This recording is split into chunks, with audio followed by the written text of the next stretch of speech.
በአዲስ አበባ ከተማ ውስጥ ያለውን የማዕድን አጠቃቀም ህገወጥ ቁፋሮና ግንባታን መከላከል የሚያስችል አዲስ መመሪያ ይፋ ሆኗል። አዲሱን መመሪያ ያወጣው የአዲስ አበባ ከተማ አካባቢ ጥበቃ ባለስልጣን ሲሆን መመሪያው ለኮንስትራክሽን ግብዓት የሚውሉ እንደ አሸዋ፣ ጠጠር፣ ድንጋይና አፈር የመሳሰሉ ማዕድናትን ለማውጣት የሚደረገውን ቁፋሮ ለመቆጣጠርና ለማስተዳደር ያስችላልም ተብሏል። ፍስሐ ደሳለኝ መመሪያውን በተመለከተ ተከታዩን ዘገባ አዘጋጅቷል። የአዲስ አበባ ከተማ አካባቢ ጥበቃ ባለስልጣን በከተማዋ ክልል ውስጥ የሚካሄደውን የኮንስትራክሽን ማዕድናት ፍለጋ ምርትና ሽያጭ በዝርዝር የሚቆጣጠር አዲስ መመሪያ ይፋ አድርጓል።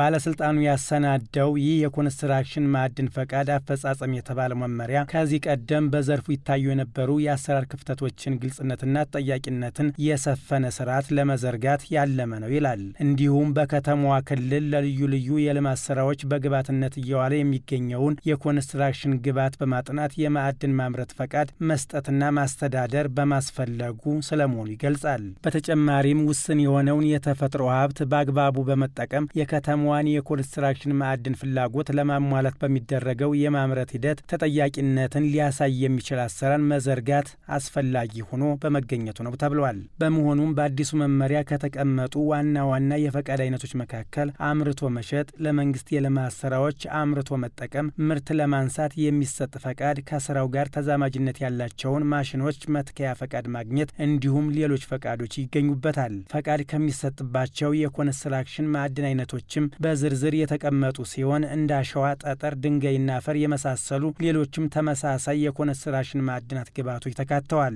የማዕድን አይነቶችን ለማውጣት ደግሞ ጥቁር ድንጋይ በማምረት ላይ ለሚሰማሩ አልሚዎች እስከ 5 ዓመት እንዲሁም አሸዋና ነጭ ድንጋይ በማምረት ላይ ለሚሰማሩት ደግሞ እስከ 2 ዓመት የሚቆይና በየዓመቱ የሚታደስ ፈቃድ ይሰጣቸዋል ተብሏል። በመንግስት ፕሮጀክቶች ላይ የተሰማሩ የግል ድርጅቶች ደግሞ ከቀጣሪ መስሪያ ቤቶች የድጋፍ ደብዳቤ በማቅረብ ማዕድን ማውጣት የሚችሉ ሲሆን እንደ ማንኛውም አልሚ የሮያሊቲ ክፍያ የመክፈል ግዴታ አለባቸው ተብሏል። የአካባቢ ደህንነትን ከመጠበቅ አኳያ ደግሞ በመመሪያው ላይ ማዕድን ማውጣት የተከለከሉባቸውን ቦታዎች የተገለጸ ሲሆን ከመኖሪያ መንደሮችና ከኢንዱስትሪ ፓርኮች በ500 ሜትር መጠነ ስፋት ወይም ራዲየስ ውስጥ ማዕድን ማውጣት እንደማይቻልም ተጠቁሟል። በተመሳሳይ በከፍተኛ የኃይል ማስተላለፊያ መስመሮች በ25 ሜትር መጠነ ስፋት ውስጥ እንዲሁም በወንዝ ዳርቻዎች በ30 ሜትር መጠነ ስፋት ውስጥ ቁፋሮ ማከናወን የተከለከለ ስለመሆኑ በመመሪያው ላይ ተቀምጧል። በተጨማሪም ከመቃብር ስፍራዎች፣ ከፓርኮች፣ ከመሰረተ ልማቶች፣ ከሃይማኖታዊ ስፍራዎችና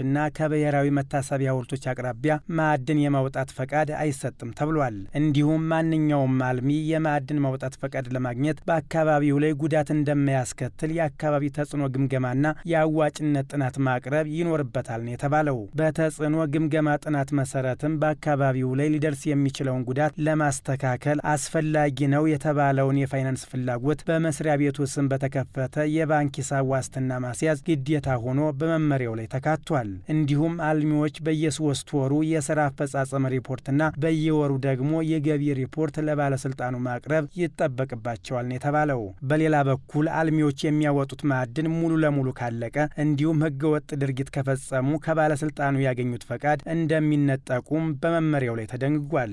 ህገወጥ ቁፋሮን ለመከላከል የወጣውን አዲሱን መመሪያ የክፍለ ከተሞች የአካባቢ ጥበቃ ጽሕፈት ቤቶች ክትትልና ቁጥጥር እንዲያደርጉ ስልጣን መስጠቱንም በመመሪያው ላይ ተመልክተናል።